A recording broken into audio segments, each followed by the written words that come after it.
This is going to drop me, and it's going to be there, and I should have hit that thing. Why?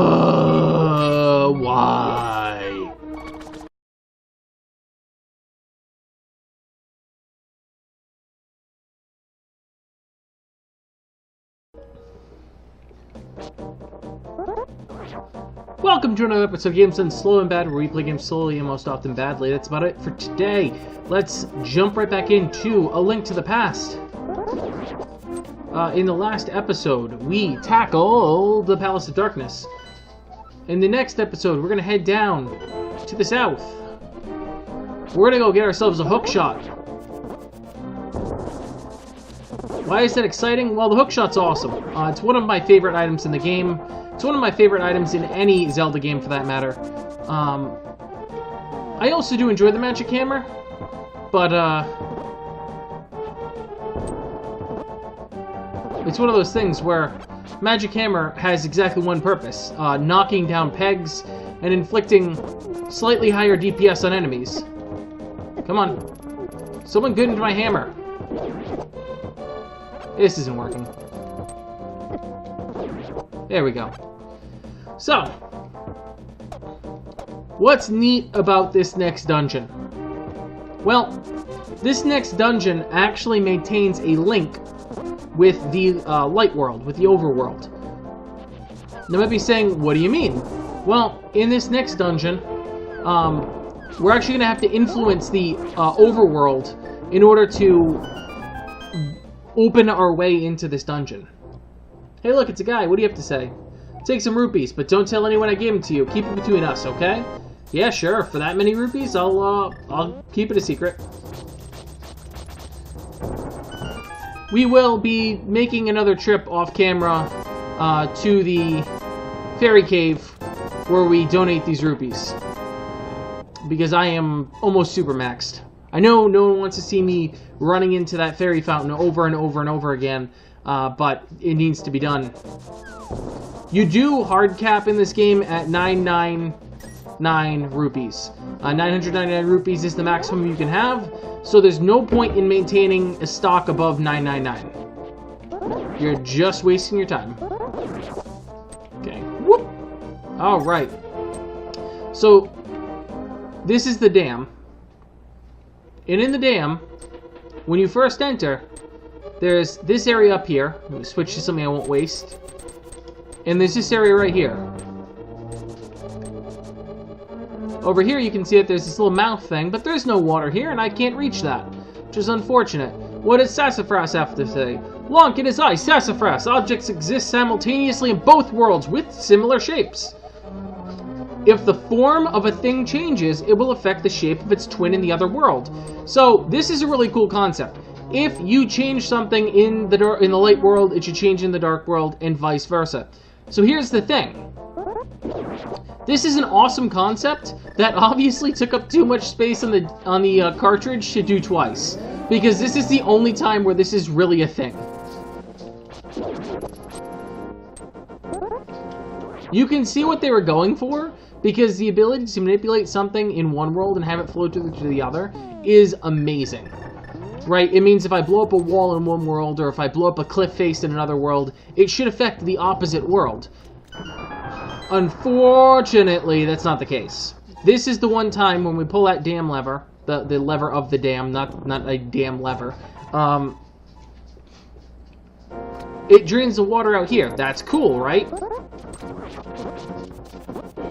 Be quiet.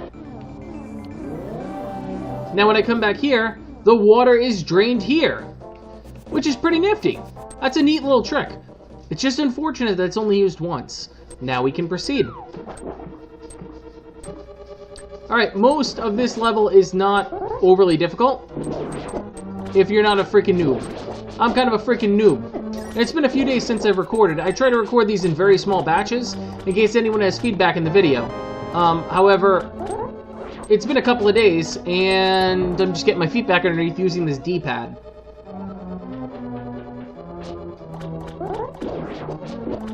Oh. Ah. Ah. Yeah, so the upgraded shield should block those if I wasn't an entire noob and... oh, map. Sweet. If I wasn't a noob and just trying to walk or slash. Alright, let's look at the dungeon. So, it is a big plus sign on basement floor 1. On the first floor, there are two rooms, basement, and then basement 2. So, a lot of single floor navigation. However, this place is chock, dirty, full of puzzles. Lots of puzzles in this one. Yep, looks like we're going to 999 out in this dungeon here. Also, the ability to soft lock. There's a key here. If you manage to get through this next door without getting that key, you can soft lock it. I think that's more of a thing in Randomizer than in the actual game itself. I'm not actually sure how you would do that here, but I've seen it done in Randomizer, and it looks infuriating. Of course. Well, we're gonna look for an anti-fairy because we could use a little bit of health. Come on. There we go. Flooded.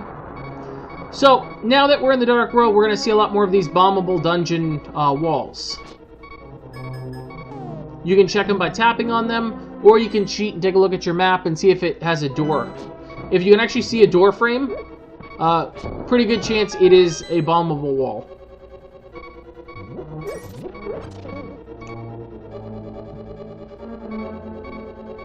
Oh, I wish that noise would stop. I wish it would stop now, because I wish it would stop now. Wow, come on. Get your head in the game, Jared. Alright, we're max.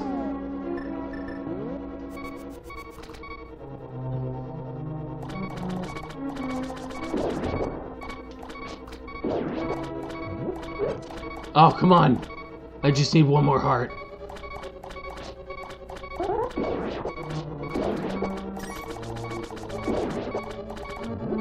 There we go. Oh, thank God. That beeping was so freaking annoying. Hey, look, a compass. Where's the dungeon master? He is all the way up here. Note, he's in the last tunnel. So that's a nice hint, and I'll show you why when we get there. So there is the big chest that contains this dungeon's item. We have to get him. I actually think we want to go up first, if memory serves. Which, fun fact, it might not. Yep, okay, I gotta go get a key. Ugh. I kid. I love this game. I would play this game even if I weren't recording. I have a friend who has never played this game in any material way, and we get into arguments consistently on this versus the original Zelda. My personal contention is that the original Zelda is a magnificent game. Is this one of those I gotta go and... Yep. His contention is that the original Zelda is materially better than this. I concede that the original Zelda is a wonderful and fantastic game that set the dungeon crawler genre ahead a generation. I would say that this being a title for the Super NES, which was attempting to find its way in the world, makes it something a little bit greater.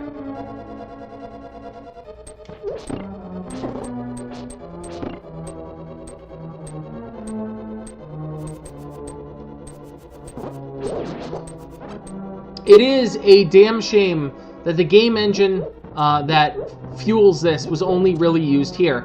For anybody who knows about obscure video games, it was also used in the Satellaview versions of was it Ancient Stone Tablets, which I hope to someday play, as I've never actually played it.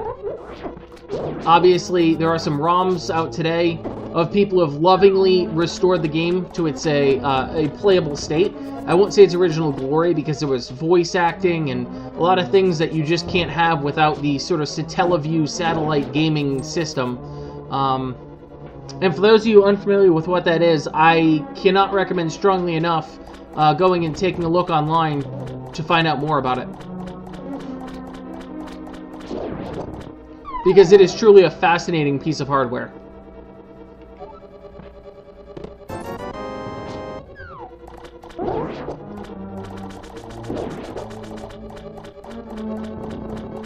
Why do I feel like I'm making a tremendous mistake? I think I saw bricks in my way.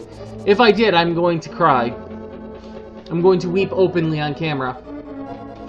So yeah, it is a shame that this game really only got one go at it. The Satellaview was the successor and used a lot of the same assets, and it was fundamentally a very similar game. This is going to drop me, and it's going to be there, and I should have hit that thing. Why? Alright. Back up. Stab you. So, why do I love this game as much as I do? Well, it is because, despite the level of difficulty you could theoretically have playing it, by going after tons of optional things and fighting enemies you don't have to, and just generally going all out, you can get through most of this game without taking a tremendous amount of damage or putting yourself at a tremendous amount of risk. There are some great defensive items. If you want to go to the potion shop, you can always carry around 3 potions with you, a couple of fairies, and really never be at any meaningful, get in the water, risk. Which is kind of cool when you think about it. It scales with the level of difficulty you want it to. If you just want to breeze through this game and kill a bunch of enemies and clear some cool dungeons, you absolutely can. If you are young, well, I played this when I was, oh man, how young was I at that point? You know, a 5-year-old? Thereabouts? I can't even imagine my 5-year-old playing this today. Or rather, I can't imagine my daughter when she was 5 playing this. It just seems so outside of the scope of something she'd be able to do. But man, I remember being dropped in and having to learn, and learning what all the dangerous, scary things were. A big key! This is the master key. It can open many locks, and that's wonderful. Yeah, I guess it's the thing about gaming today, right? Us old-timers who grew up playing older, different games, had to have a different expectation of difficulty, and grinding. One thing I always saw about the new Pokemon games versus the old ones was the reward of grinding each individual Pokemon up.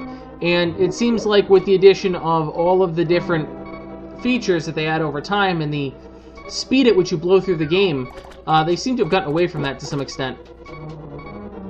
A hookshot!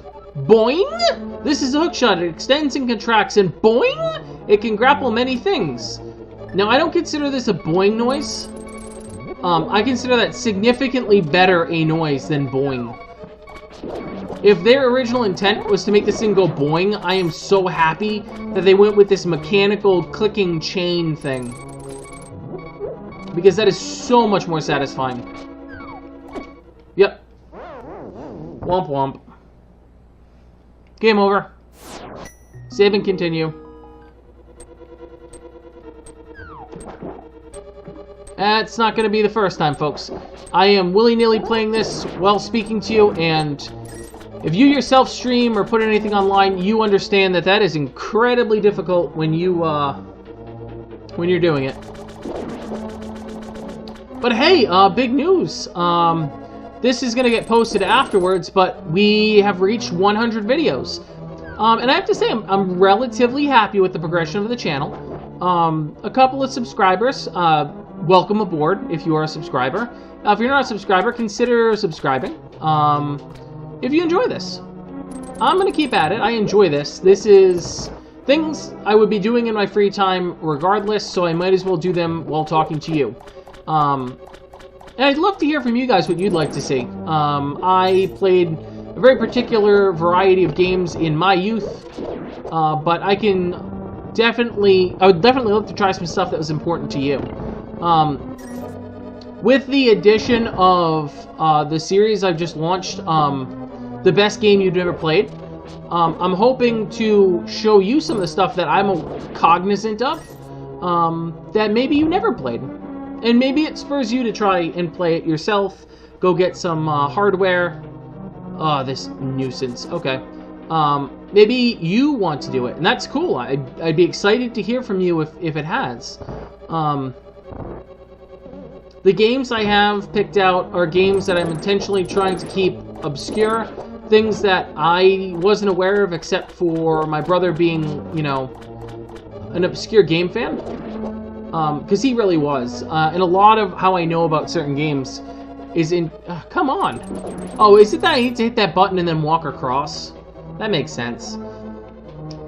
Yeah, actually, my younger brother was a huge factor in me finding out about some of these games. Because I had Nintendo Power, but I had a very particular genre of game that I enjoyed.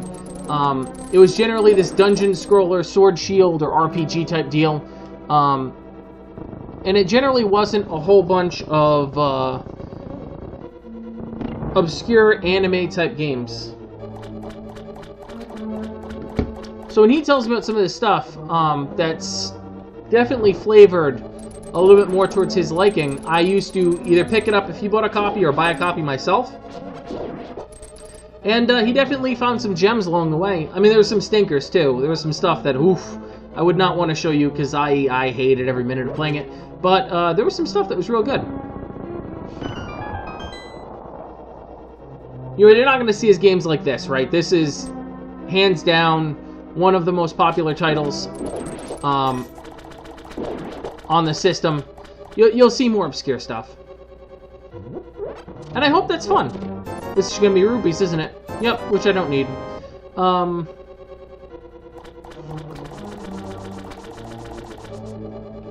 Yeah, so with that in mind, let's charge through. This dungeon has some interesting little things coming up.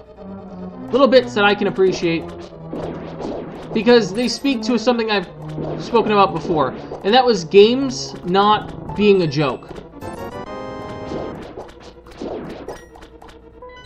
Needing to use your map, for instance, right? This is a really small thing, but let's examine this map really quick. You can clearly see that above us is a door with a chest. Or rather, a door with a hall. Why did I say chest? It's been a long day. Yeah, if you don't use your map, if you don't use your compass, if you're foolish about how you do it, it's rough. And now we're right next to the boss. You can see in the next room there's a whole bunch of item skulls hidden behind a bombable door. We're going to go in there because I think there's some hearts, and I would not mind some hearts. So this water right here actually has a current to it. It's one of the few instances in the game I'm aware of that actually has a current to go along with... yeah, there we go. To go along with the actual area. Which in and of itself is kind of neat. Also, bombs float on water. Something I wanted to point out there.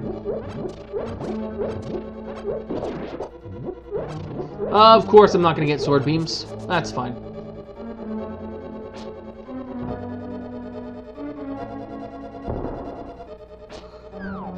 Damage, of course. Okay. Yeah, one thing about Zelda games is they generally have some unique quirks about them. One of the more unique quirks is the handling of heights. And it's changed a lot. The one that I remember being the weirdest is Link's Awakening, where the way it actually calculated heights allowed for you to do all sorts of shenanigans. Alright, I'm not going to try that. Whoop! So, in a randomizer run, there are actually instances where you won't have a sword here, and you gotta take them out with the hammer, which actually sneaky goes pretty fast.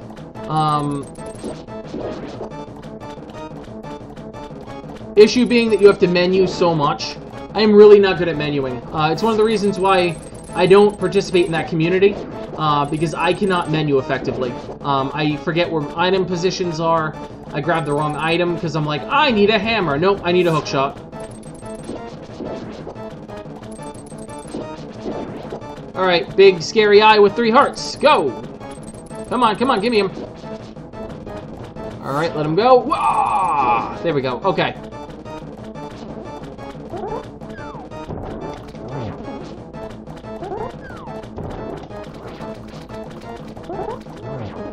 Alright, spins are the way to go here. Or hammers. But I do not have enough health to screw around with hammer bursts on this guy. There we go. Spins, by the way, do more damage than a standard slash if you're not aware. You get a heart piece! And a lady and a jewel.